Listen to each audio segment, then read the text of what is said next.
This is Jarrod Horak. This is my latest Road to the 2024 Kentucky Derby video, and in this video I'm going to analyze the Grade 2 Los Alamitos Futurity for Saturday, December 16th, and earlier this week for the Road to the Derby series I did the Remington Springboard Mile, and that will be run Friday, December 15th. You can check out that video on my YouTube channel, and each time they run a Kentucky Derby and Kentucky Oaks points race, I'll be covering it on my YouTube channel as part of my Oaks and Derby video series for 2024. Now, if you're interested in reading my Oaks and Derby articles, head on over to todaysracingdigest.com. And when you get to that website, on the front page, at the top, you're going to see a Kentucky Derby tab. And if you click there, it will take you over to the Digest Derby page, and you'll be able to read all of my Oaks and Derby reports. Now, last week I wrote my first Kentucky Oaks 2024 blog. I went through and I updated the point standings. I recapped all the points races, and then I gave out my top 5 Kentucky Oaks fillies. And then for the Kentucky Derby, same thing. I went through and I updated the point standings. I went through and I recapped all of the points races run, and then I gave out my exceptional 11 Kentucky Derby contenders. And you can read both of those reports and much more at todaysracingdigest.com on their Kentucky Derby page. And now we'll get into the analysis of this video. And it's going to be the 9th race at Los Alamitos Race Course for Saturday, December 16th, 2023. Grade 2, $200,000 Los Alamitos Futurity for 2-year-olds traveling 1 mile and a 16th on the main track. The scheduled post time is 7:30 p.m. Eastern, and we're going to pull up the field right now. And we have a 6-horse field, beginning with Moonlit Sonata. Tim Yakteen is the trainer. Giovanni Franco will ride this one. Wynstock, one of 3 horses for trainer Bob Baffert, and he's had a lot of success in this race. He typically dominates the Los Al Futurity, and he probably has a decent shot as he has half the field this year. And Kyle Frey will ride this one. Stronghold for trainer Phil D'Amato. Antonio Fresu is the pilot. And then we have Ace of Clubs for trainer Doug O'Neill with Edwin Maldonado in the saddle. Coach Prime, the second Bob Baffert trainee, with Flavian Prat aboard. And then Wind Me Up, the final Bob Baffert runner with Juan Hernandez in the saddle. Now we'll look at the last 3 Today's Racing Digest final time ratings for the contenders in this race. And Moonlit Sonata's only run once, and this one had a 126 final time rating for his debut victory. Now Wynstock, he improved his final time rating last time out with a runaway maiden win, so that was clearly his best number. Stronghold, he earned his best number second time out when he ran at 1 mile, and then last time he finished second and his number dipped off a bit. Ace of Clubs for trainer Doug O'Neill. He's just kind of been in a holding pattern. He's just earning steady numbers, but he hasn't really improved yet. Coach Prime for Bob Baffert, he improved second time out in his maiden win. And then Wind Me Up, he had showed major improvement when he went from a 117 to a 137 final time rating when he broke his maiden, but then in the Breeders' Cup Juvenile last time, he dipped all the way to a 63. But if he runs back to that maiden victory, he's certainly going to be a contender in this spot. Now we'll go through the field, then I'll give out my top choice. Moonlit Sonata from the inside post. This is a $75,000 Keeneland sales grad, Malibu Moon the sire, Distorted Humor the dam sire. So he's bred to go on and run a longer distance.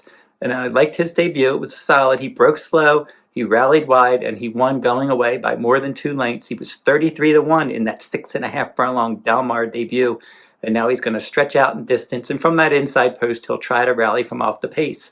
Wynstock really improved in his last start. He was the beaten favorite in his first 2 starts. Both of those races were at 6.5 furlongs. The first one was at Del Mar, and he was 4th, beaten 7 lengths. And then he caught a wet track at Santa Anita second time out, and he was 5th, beaten 10 lengths. Then they stretched him out to 1 mile. And at Santa Anita, in that race from the inside post, Kyle Frey jumped aboard, and he put this horse right on the lead, and he kept on going, and he widened, and he won by more than 7 lengths at 13-1.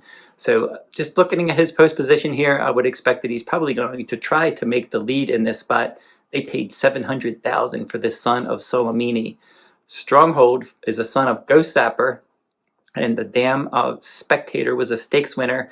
And this one ran well in the debut. Awesome Road for trainer Brad Cox was the impressive winner that day, and Stronghold in that 6 furlong debut at Ellis Park was 10 lengths clear of the show finisher. Now, Awesome Road's one that I have liked, but he disappointed in his next 2 starts on the road to the Derby in some points races. But Stronghold has run well since that maiden victory.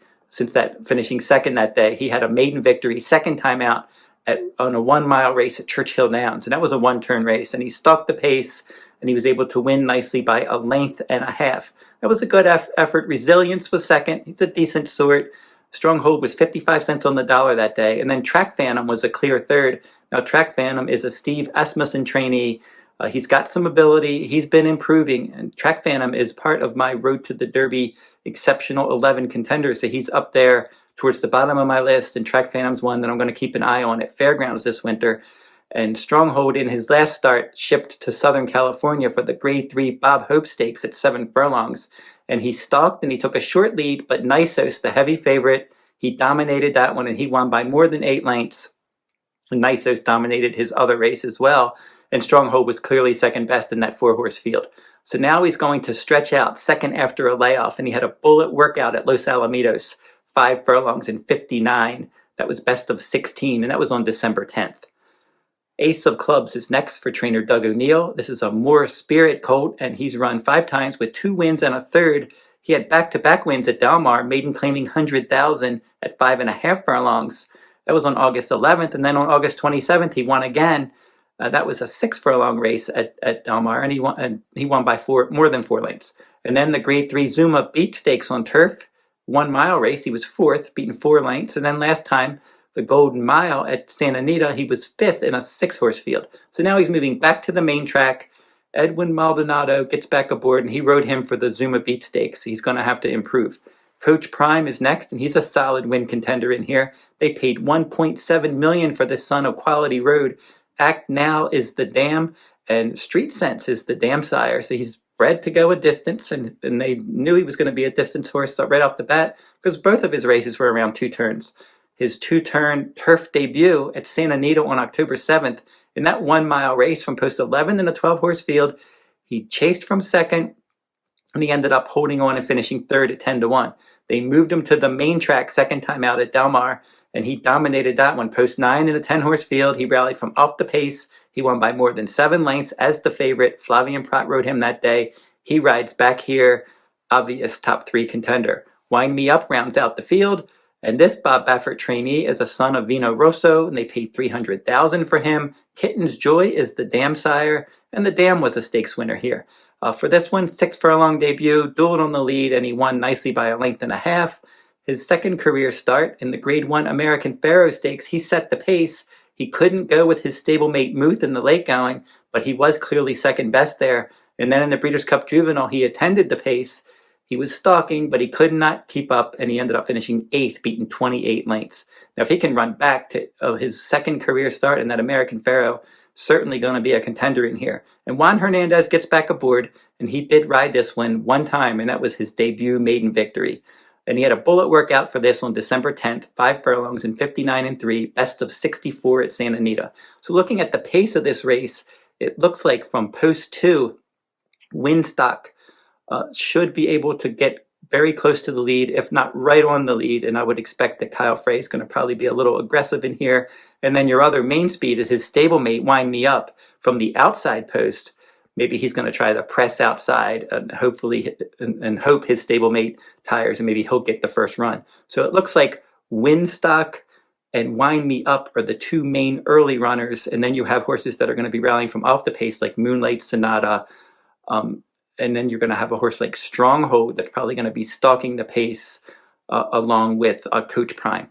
So the Baffert, obviously, one of his runners could certainly win this one. The one that's most likely to come out with a victory would be Coach Prime. Wouldn't be surprised if Wind Me Up ran a much better race this time after that Breeders' Cup Juvenile. But I'm going to go up against Baffert in this running, and I'm going to pick Stronghold as my top choice. I think that this horse wants to go a longer distance. He is a son of Ghost Zapper, and I think that Phil D'Amato has been wanting to get this one around 2 turns. He was training well prior to that Bob Hope, and he ran okay there, but if Nisos was in this race, he would be odds on, and he probably would run away with this one. But Stronghold ran a decent race there, getting acclimated to Southern California. Second start after a layoff. His best speed rating was in his longest race so far, and I think maybe even in this race, he could sit a nice stalking trip behind a couple Baffert runners and maybe grind away a victory here. I like that bullet workout over the track as well. So Stronghold is going to be my top choice in this Los Al Futurity, and he's one of the horses that's my exceptional 11 Derby contenders. I have Stronghold on that list, and you can check out that whole list at todaysracingdigest.com on their Kentucky Derby page, and in the description in this video below, I will provide the link to my Kentucky Derby article. So don't forget to like, subscribe, and comment if you like this horse racing content. And until I see you next time, good luck at the races.